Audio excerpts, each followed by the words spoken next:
Hello friends, मैं हूं गौरव और आज से 65 मिलियन ईयर्स पहले खतरनाक डायनासोर्स जो विलुप्त हो गए थे उन्हें कुछ साइंटिस्ट फिर से जगा रहे हैं। वो भी कैसे पता है?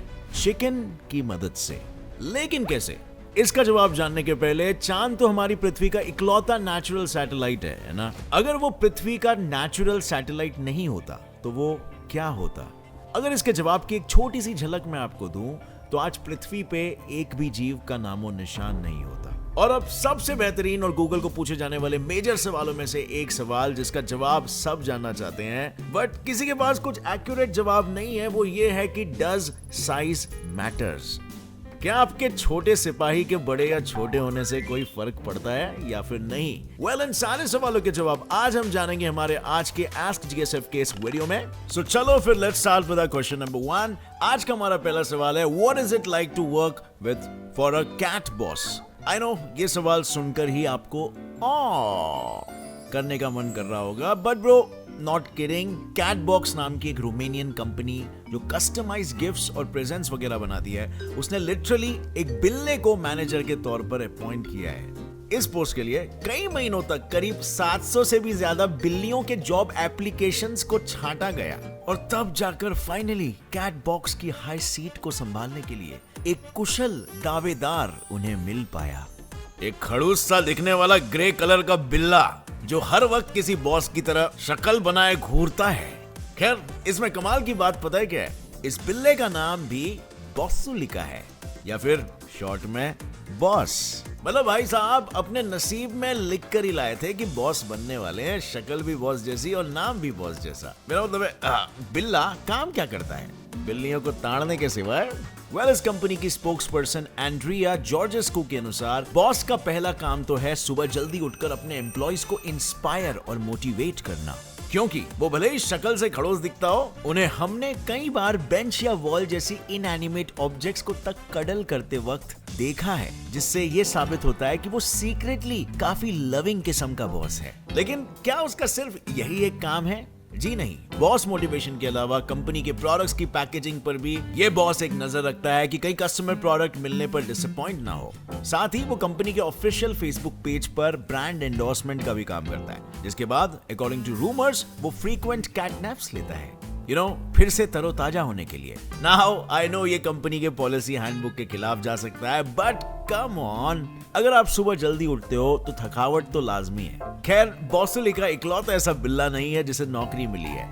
हिंदुस्तान टाइम्स की एक रिपोर्ट के अनुसार एक जापानीज आईटी फर्म फेरे ने अपने ऑफिस में कैट्स को इंक्लूड किया है ताकि वो एम्प्लॉइज का स्ट्रेस कम करने में मदद कर सके। Then take this cat limber but मैक्यूबन्स, जिसने तो यूएस 2016 प्रेसिडेंशियल इलेक्शंस के लिए कैंडिडेचर फॉर्म भी भरा था एज अ डेमोक्रेट या डेमोकैट।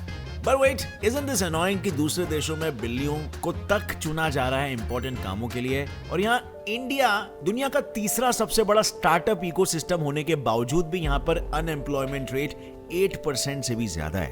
अब इसका एक रीजन ये भी हो सकता है कि यहाँ जॉब के लिए चाचा मामा की बैकिंग लगती है, पर दूसरा रीजन ये भी हो सकता है कि यहाँ पर ऐसा कोई माध्यम ही नहीं है जिसकी मदद से आप किसी कंपनी में काम करने वाले बीच के बंदरों को छोड़कर सीधा किसी हेड या काम के बंदे से बात कर सको, क्योंकि सिर्फ वही बेहतर जानता है कि एग्जैक्टली किस टाइप का इंसान उसके कंपनी के लिए परफेक्ट फिट होगा। लेकिन दोस्तों अब टेंशन लेने की कोई जरूरत नहीं है। इस प्रॉब्लम को सॉल्व करने के लिए अब हमारे पास हायरेक्ट ऐप है, जो इंडिया का सबसे पहला ऐप बेस्ड हायरिंग प्लेटफॉर्म है। अब ये ऐप आपकी प्रॉब्लम कैसे सॉल्व करेगा मैं आपको बताता हूँ। इस ऐप की अनगिनत खूबियों में से सबसे पहली खूबी ये है कि इस पर आपको 30,000 प्लस बड़े बड़े स्टार्टअप्स देखने को मिल जाएंगे। यही नहीं, हायरेक्ट पर जितने भी कंपनीज और जॉब एप्लीकेशंस होते हैं ना, हायरेक्ट का ये दावा है कि वो 100% लेजिट होते हैं, नो स्पैम नो स्कैम। और इसके पीछे का रीजन ये है कि हायरेक्ट ईच एंड एवरी मेंबर से 100% केवाईसी कराता है, और इसे यूज करना भी बिल्कुल सिंपल है। बस डाउनलोड करो, सबसे पहले अपनी प्रेफरेंस को सिलेक्ट करो,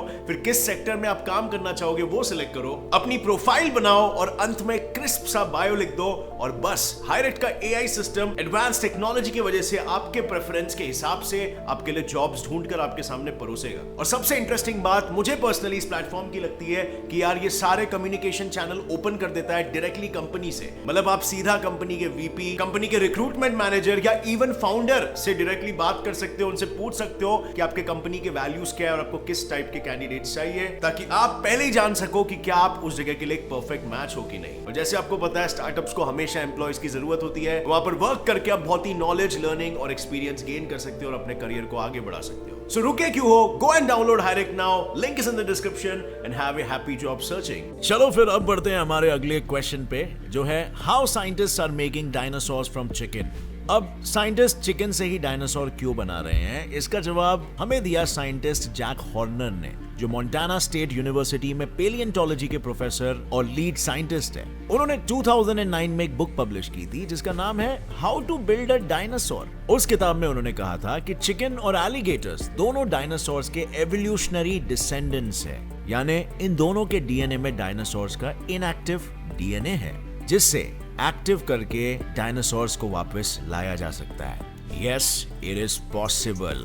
और इसी कॉन्सेप्ट के बेसिस पर हॉर्नर ने 2011 में अपनी टीम के साथ चिकन पर एक्सपेरिमेंट करना चालू किया, जिस प्रोजेक्ट का नाम उन्होंने रखा चिकेनोसोरस, जिसमें उन्होंने चिकन के 3 चीजों पर फोकस किया जिससे चिकन को एक मिनिएचर डायनासोर में टर्न किया जा सके। पहला, चिकन पर उसका बीक नहीं बल्कि डायनासोर की तरह एक टूथी हेड फॉर्म करना है, और आखिरी, चिकन पे डायनासोर की लंबी पूंछ डेवलप करनी है। इन्हीं 3 चीजों को ध्यान में रखते हुए 2015 में अरखत एब्जनोव एंड भरतंजन फुल्लर, जो यूनिवर्सिटी ऑफ चिली के साइंटिस्ट है, उन्होंने रिवर्स जेनेटिक इंजीनियरिंग की मदद से चिकन एम्ब्रियो के डेवलपमेंट के समय उसमें कुछ केमिकल्स ऐड करके बीक ग्रो करने वाले प्रोटीन को ब्लॉक किया। क्यों?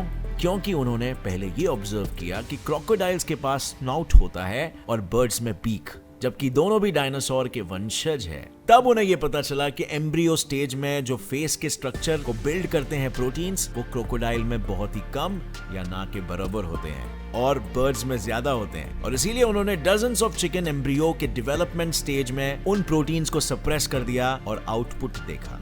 और आप मानोगे नहीं, कुछ कुछ चिकन के स्कल में बीक नहीं थी बल्कि उनका स्ट्रक्चर स्नाउट जैसा था। अब ठीक इसी तरह 2016 से कुछ साइंटिस्ट चिकन की टेल ग्रो करने की कोशिश कर रहे हैं, क्योंकि मॉडर्न बर्ड का टेल बोन, जिसे पाइगो स्टाइल कहा जाता है, वो एम्ब्रियो के अर्ली डेवलपमेंट में टेल फॉर्म करता है, बट उसकी जरूरत ना होने की वजह से टेल डिसअपीयर हो जाती है, जिसपे साइंटिस्ट जैक हॉर्नर का कहना है कि अगले 10 सालों में वो विंग से क्लॉज और टेल ये बना लेंगे और हम एक्चुअल जुरासिक पार्क में घूम पाएंगे। How amazing, right?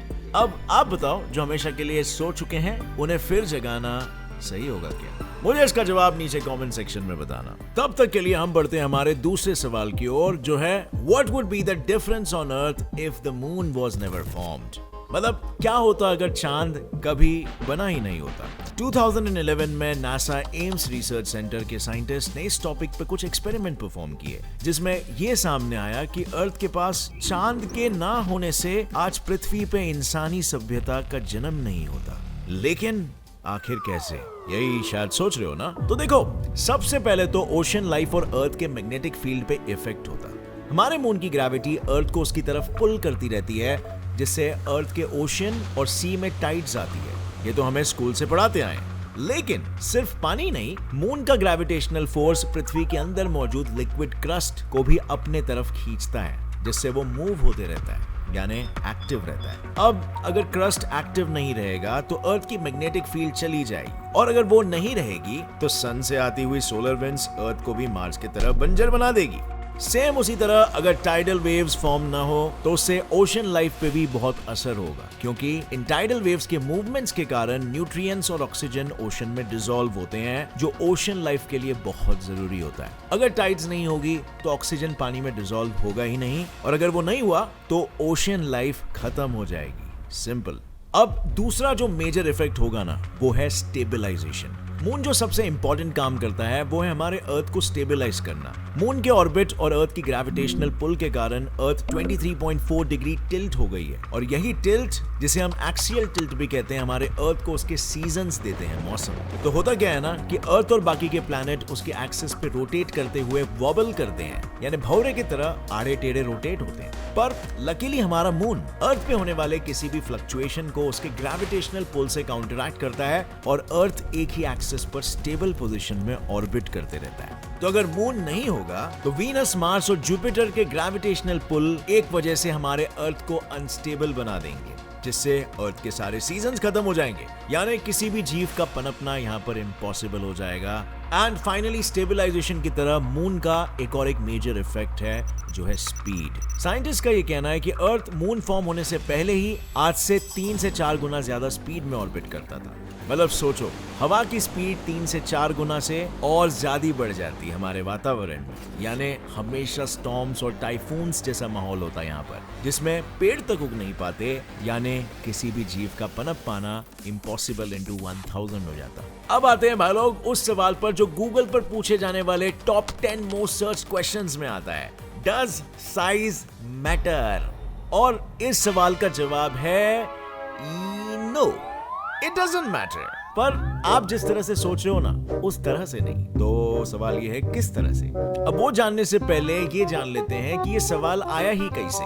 N Simmons, जो बेबलैंड नाम के सेक्स टॉय ब्यूटीक की मार्केटिंग डायरेक्टर है, उनका कहना है कि एक रिसर्च में किया गया एक सर्वे के अनुसार सिर्फ 55% मेन ही अपने साइज से हैप्पी होते हैं। पर अगर यही सवाल वुमेन से पूछा जाए तो 85% वुमेन अपने पार्टनर्स के साइज से सेटिस्फाइड होते हैं। तो फिर भी मेल्स में ये इनसिक्योरिटीज क्यों है? इस पर एक्सपर्ट्स की राय जाने तो लीजा मंगलदास, जो इंडिया की सेक्स पॉजिटिव कंटेंट क्रिएटर है, उनका कहना है कि जो आज के यंग जनरेशन है ना, उनके सेक्स और बॉडी के बारे में जो आइडियाज होते हैं वो आधे अधूरे होते हैं। और ऐसा इसीलिए क्योंकि वो आइडियाज पॉप कल्चर और मेन स्ट्रीम पॉर्न से आते हैं। पर अगर ग्लोबल स्टडीज के हिसाब से देखा जाए तो एवरेज मेन के पीनस का साइज सिर्फ 5 इंच ही होता है, और वैसे ही एवरेज वेजाइना भी सिर्फ 3 से 5 इंच डीप होता है। तो अगर आपके दिमाग में ये आइडिया है कि द बिगर द बेटर, तो वो ट्रूथ नहीं है, क्योंकि ज्यादा बड़ा पीनस होने पर सेक्स फीमेल के लिए पेनफुल भी हो सकता है। और तो और फीमेल में ऑर्गेज्म के लिए पेनिट्रेशन नहीं बल्कि क्लिटोरल स्टिमुलेशन जरूरी होता है, जिसका पीनस के साइज से कोई रिलेशन नहीं है। मतलब समझ रहे हो, नाव का साइज नहीं बल्कि उसको चलाने वाले नाविक की कलाओं पे वो मैटर करता है। इसीलिए बी पॉपॉय द सेलर मैन और समझो कि क्यों साइज से कोई फर्क नहीं पड़ता। अब इतने सब के बाद मेरा आपसे एक सवाल है भाई लोग, जो है मान लो हमारे पास भी सैटर्न की तरह अगर 82 मून्स होते तो क्या पृथ्वी को कोई फर्क पड़ता? क्या लगता है आपको? Come on, it's an interesting question. इसका जवाब आप मुझे दोगे नीचे कमेंट सेक्शन में। और अगर आपको आज का ये आस्क जीएसएफ एपिसोड अच्छा लगा तो लाइक करना मत भूलना, और ऐसे ही वीडियोस आगे भी देखते रहने के लिए सब्सक्राइब करो get set fly science channel को, और अभी बेल नोटिफिकेशन दबाओ ताकि आगे आने वाली हमारी कोई भी वीडियो की अपडेट आप मिस ना कर सको। और हाँ फ्रेंड्स, जाने से पहले हायरेक्ट ऐप को इंस्टॉल करना मत भूलना, जिसमें आप डायरेक्टली किसी भी कंपनी के सीनियर्स और हायरिंग मैनेजर्स के साथ कनेक्ट कर सकते हो on your phone itself. With that said, as always, stay curious, keep learning, and keep growing. Jai Hind!